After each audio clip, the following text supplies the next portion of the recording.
Salut, c'est Chris, bienvenue sur Apnée Lifestyle. Alors aujourd'hui toujours à New York, j'espère que c'est pas trop bruyant parce qu'il y a plein d'enfants dehors en train de jouer. Il fait encore super beau là, on est début octobre ou 11 octobre et il fait encore 27 degrés aujourd'hui, donc un truc de ouf. Bref, aujourd'hui, donc cette petite vidéo, je voulais répondre à tes questions, donc j'ai eu 3 questions. Donc voilà, je te réponds en vidéo, c'est parti.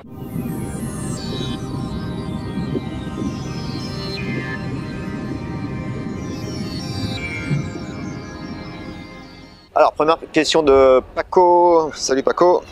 Donc, salut Christophe. Je me suis inscrit dans un club d'apnée au mois de septembre et à ma grande surprise, j'ai réalisé 50 mètres en dynamique alors que je n'ai jamais fait de dynamique de ma vie. À ton avis, quel entraînement suivre pour atteindre 75 mètres?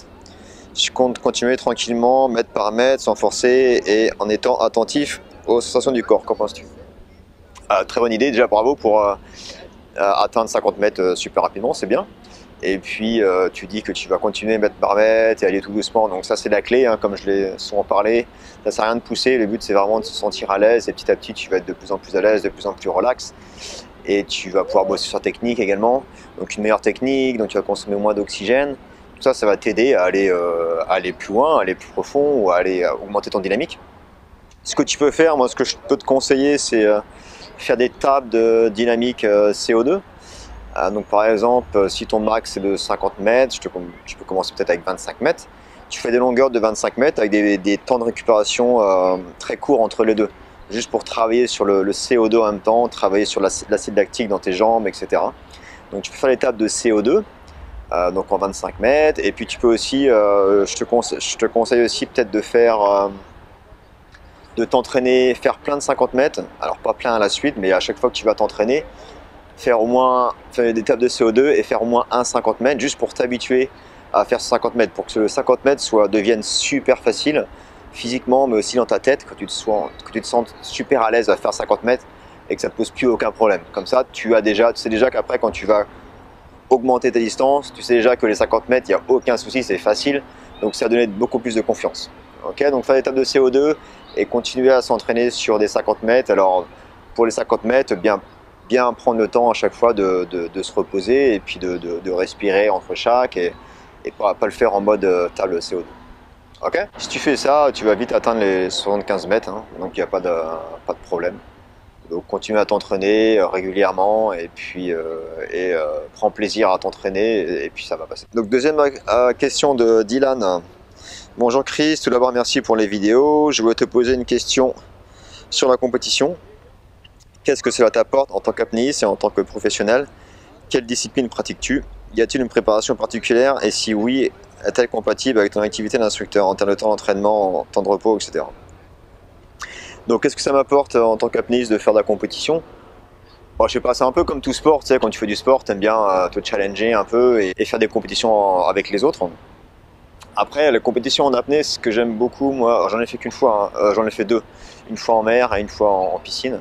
Ce qui est intéressant pour les compétitions d'apnée, c'est que tu dois gérer le stress. Le stress est un facteur super important en apnée, comme tu le sais. Et évidemment, quand tu fais des compétitions, tu as le stress. Tu dois partir, tu as un chrono, tu dois partir à telle heure, tu dois être préparé, tu as ton protocole de surface à faire, etc. Donc il y a plein de choses qui rentrent en compte que tu n'as pas quand tu t'entraînes avec tes potes ou dans une école ou autre. Donc tu rajoutes un niveau de stress en plus que tu dois gérer, donc c'est super intéressant de faire des compétitions, même si c'est à petit niveau, pour s'entraîner et s'habituer à gérer ce stress.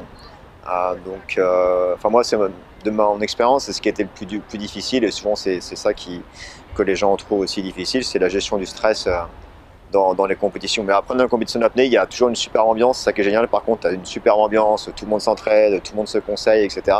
Donc c'est vraiment cool, c'est vraiment une top à faire. Mais tu dois gérer le stress en plus et t'entraîner pour cette compétition. Quelle discipline moi je pratique? Alors j'ai longtemps pratiqué l'immersion libre, le free immersion. Pour moi c'est la plus, je sais pas, la plus fluide, la plus agréable pour moi. J'aime beaucoup cette discipline et je me suis remis il n'y a pas très longtemps au poids constant en bipalme. J'ai une monopalme, mais je me suis mis plus en bipalme en fait pour m'entraîner à faire du bipalme et à bien travailler sur le lactique acide et à descendre le plus profond en bipalme. je trouve ça assez cool maintenant. J'aime beaucoup cette discipline. Et puis le no-fin, le sans palme, j'aime beaucoup aussi. Donc en fait, je m'entraîne un peu sur le tout de la discipline. En ce moment, je m'entraîne pas parce que j'ai pas accès à la mer. Donc je fais d'autres entraînements plutôt physiques, préparation physique, etc. Mais en termes de... Ouais, je dirais que ma discipline la préférée, ce serait l'immersion libre.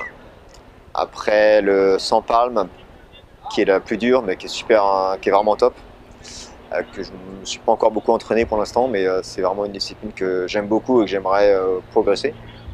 Et puis le poids constant. J'aime pas trop les disciplines en piscine, à part le statique. Sinon, le dynamique en piscine, j'en fais très rarement. Et ton autre question, c'était y a-t-il une préparation particulière? Oui et non. Alors après, ça dépend si tu es instructeur et que tu enseignes toute l'année. Du coup, tu as peut-être la chance de pouvoir t'entraîner toute l'année, toutes les semaines, une fois par semaine, 2 fois par semaine. Si tu n'es pas instructeur et que tu as juste un mois pour t'entraîner, bah, du coup, tu vas t'entraîner un mois juste avant la compétition pour t'entraîner à la pression, etc. Donc ça va vraiment dépendre de toi. Mais chacun a aussi des plans d'entraînement un peu différents. Et ça dépend quelle discipline tu veux pratiquer. Après là, je peux pas vraiment te répondre comme ça, c'est assez général. Mais en tant qu'instructeur, oui, ça peut être difficile des fois de s'entraîner parce que si tu enseignes tous les jours, du coup, tu n'as pas beaucoup de temps pour t'entraîner et l'enseignement prend déjà beaucoup d'énergie et fatigue vraiment beaucoup. Donc ça peut être difficile de s'entraîner en plus. Après, si tu arrives à bosser, enseigner que 3-4 jours par semaine, tu peux réussir à t'entraîner un jour de plus dans la semaine. Il faut aussi savoir se reposer entre les deux, sinon tu ne progresses pas. Donc voilà, ça dépend vraiment de chaque personne et puis de ton mode de vie et de ton lifestyle. Et une question de Jean-François de Haute-Corrèze. Une question, on parle souvent du max, notamment pour les tables O2 et CO2, mais comment détermine-t-on son max, à sec ou dans l'eau? Le max reproductible ou le max de sa vie? L'un des buts de l'entraînement étant d'améliorer son max, celui-là va donc évoluer. Quand faut-il changer son max? Par exemple, nouveau max plus 20% dans l'ancien max. Oula, c'est compliqué là. Par exemple, dans mon cas, je m'entraîne depuis quelques mois à sec uniquement. Je me heurte à la barre des 3 minutes, mais j'ai réussi à 2 reprises cet été à atteindre 4 minutes. Pour m'améliorer, dois-je prendre un max de 3 ou de 4 minutes dans les tables O2 et CO2? Ok, donc comment déterminer le max? Après, ça dépend de ton entraînement, je dirais, mais l'entraînement en piscine, en eau, est en général plus simple. Tu arrives à retenir ta respiration plus longtemps. Donc je dirais max en piscine, mais après si tu fais que de l'entraînement statique à sec, du coup prends ton statique à sec pour déterminer ton max pour ton entraînement. Et après tu peux avoir ton max piscine. Okay, tu peux essayer les deux. Après oui, en général, je conseille par exemple pour le table de CO2, bah, tu prends vraiment ton max, ton dernier max. Si ton max que tu as fait pour l'instant c'est 3 minutes 40, je sais pas, bah, tu pars de 3 minutes 40 et tu joues avec ça. Le but c'est d'augmenter ton max à la fin. Donc du coup après tu dis quand faut-il changer son max? Bah là c'est pas quand faut-il changer son max, c'est plus par exemple tu vas t'entraîner pendant un mois ou 2 mois, disons un mois, tu vas faire des tables de CO2 3 fois par semaine.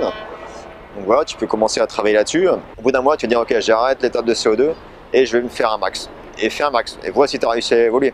Si tu as augmenté de 20 secondes, c'est top. Et après, si tu as réussi à évoluer, bah, c'est cool. Et du coup, tu peux revenir à l'étape de CO2 où tu peux faire plusieurs fois, essayer de faire le même max une fois par semaine. Et puis après, reviens quand tu es à l'aise. Reviens des tables de CO2 pour essayer de pousser un petit peu plus. Donc pour ton cas où tu fais 4 minutes, c'est ton max, pardon. Ben moi je prendrai 4 minutes, même si ouais, je prendrai 4 minutes et j'essaierai de travailler avec ça pour essayer de pousser. Et si tu vois que c'est un peu trop dur, ta table de CO2, bah, du coup diminue un peu peut-être, mais essaie de partir sur la base de ton max. Et tu devrais pouvoir réatteindre ce max assez rapidement, au bout d'un mois, au bout de 6 semaines. Et puis peut-être après commencer à pousser un petit peu plus.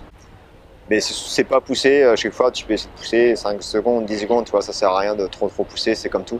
Il faut plutôt être bien à l'aise, et puis une fois que tu es à l'aise, bah, c'est d'augmenter un peu la cadence. Et comme à chaque fois je le répète, c'est vraiment, ça sert à rien de se faire mal, ça sert à rien de trop pousser. Le but c'est d'être à l'aise et puis d'être relax, et une fois que tu te sens bien, bah, tu augmentes petit à petit la distance ou le temps de ton lap. Voilà, j'espère que ça répond à vos questions. Moi je vous laisse et je vous dis à la prochaine vidéo ce week-end sans doute. Je suis pas mal occupé en ce moment, donc j'ai pas mal de trucs qui se passent, donc j'ai un peu du mal à tout faire. Donc je vais essayer d'en sortir une ce week-end, mais bon, c'est pas sûr. Allez, je te laisse. Bonne journée, bonne soirée. Et puis n'oublie pas, surtout, rêve ta vie et vis tes rêves. Ciao.